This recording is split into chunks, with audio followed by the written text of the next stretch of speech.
бір ренішім әуішбер деген ең жаман көргенім сол. Мәселен, хотя менің қызым, мәселен, әзір 4 жастан кетті, мен қызым сәлемдеспейді. Мен бұл не үшін бұл зат пайда болған, мен соны түсінбедім. Демек, бір нәрсе болған ғой, оған ұнамай тұғын.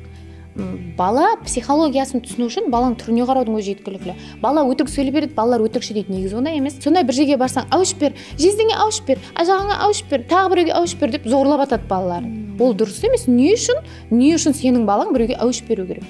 Балаңды өзің сүйіп, осы нәрселерге тәуір беруін қалаймын. Қыз баланы ойбай жаңағы еш нәрседен кейін жақсы садикке бердің, тағы бір нәрсе емес. Қыз балаға өзің тәрбие көрсетуің керек. Менің әкем осындай еді.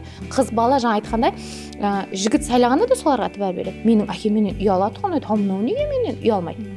Неге интимный темаларды мынау маған қозғап жатырыпты? Мынау дұрыс емес қой деп. Қазір мәселен интимный тема не үшін тұрмыстан бұрын, тойдан бұрын басталып кетіп жатыр? Міне осының бәрі шаңарақта әке қызына деген жетерліше не бермегенлігінен болып жатырды.